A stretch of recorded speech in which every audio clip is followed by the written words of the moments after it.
washed my face and my arms, and I couldn't believe how dirty the sink was. Like the last time I went to jail, I was bummed when they said you gotta go home. That's all I need is like a little push.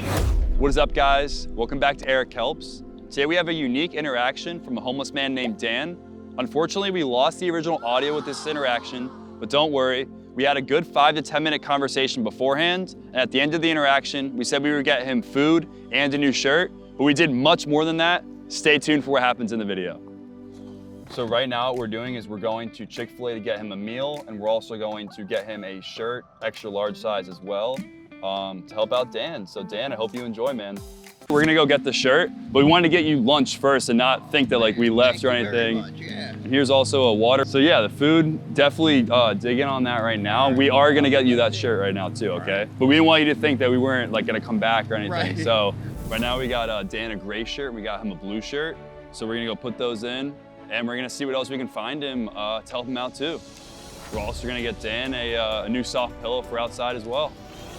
Finally, we got Dan, we got some gray shorts and we got some blue shorts too. So Dan, we hope you enjoy the new outfits you're getting. People that are out here don't exactly have A, another pair of clothes, or B, another clean pair of clothes. So that's why we try to build a little bit of a wardrobe for Dan, and especially with the pillow that we got too.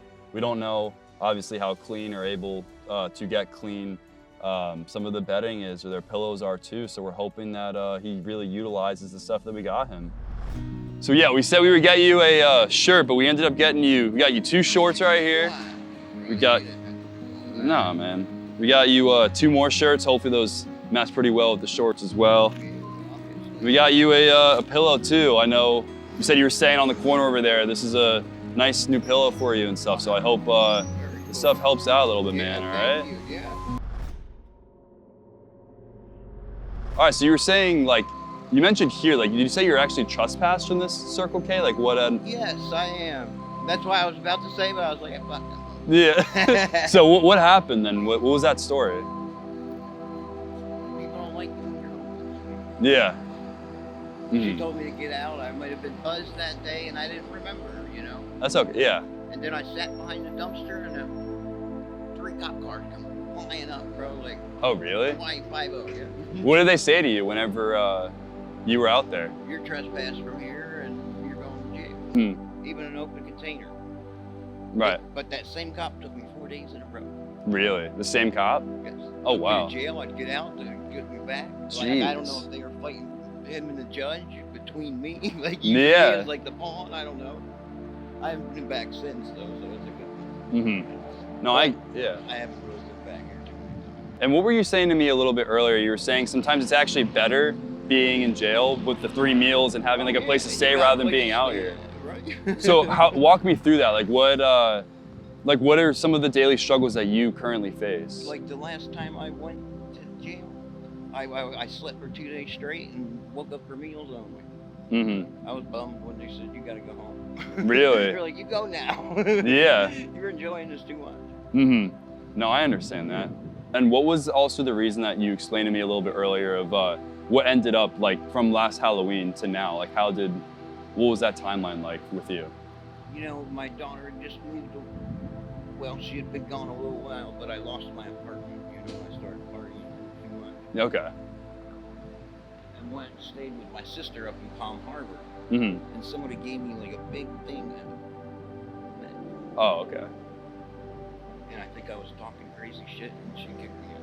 Oh, really? Looking back, I'm sorry I did that. You know, I've never tried that or anything. I shouldn't have did it. My first time there.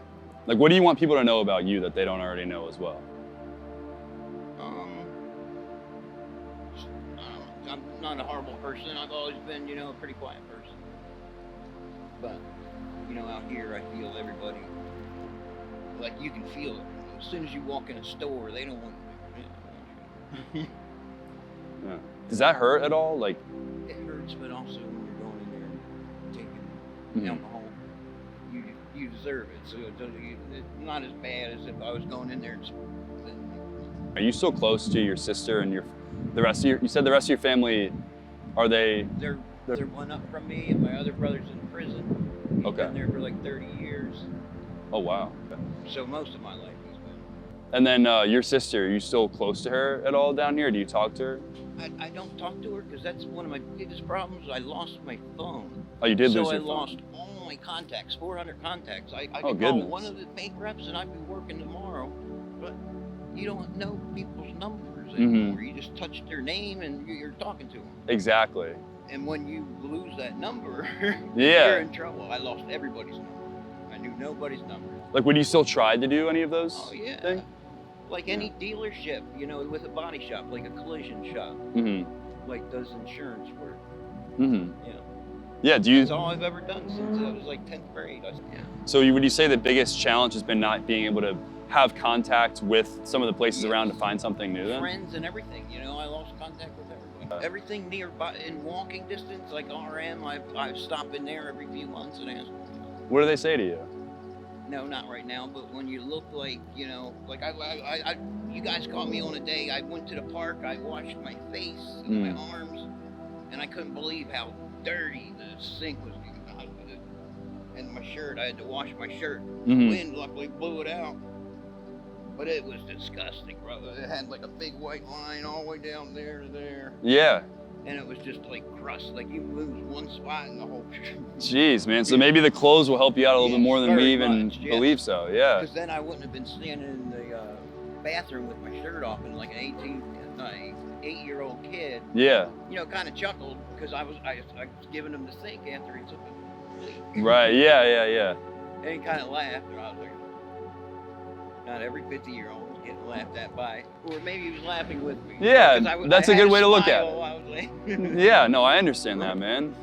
Well, I'm hoping, and here's like something that I may want to try like in the future. I'm hoping maybe some of the clothes help out a little bit. Oh, yeah. You try on some of the new stuff. I really want, like, my main goal and why I do this is because I really want to try to like get people back into society, get people, like, help them out as much as I can, give them the best opportunity. Sometimes I think that's all I need is like a little push. Yeah. I don't know why I never needed that up until when I was 50, but I think that's what I need is just a little push. Do you think that's something maybe in the next like week or two, if we were to come back and visit you, you can try out some of the new clothes, give your best foot forward and go to these detailing shops and stuff and be like, hey, Sure. I really want to be here. Maybe we can talk and see how we can get you to that level, man. Because that's really what I want to do for you, man. That's truthfully what I care about, all right? That's awesome. I appreciate it. Dan the man, I'm wishing the best for you, man. Thank you for talking with me. Eric. Thank you guys for watching to the end of the video. As you guys can see, we helped out Dan a lot more than previously planned. As a reminder, we have the GoFundMe in the description below, so make sure to check that out to help out Dan and others alike. But I'll see you guys next week.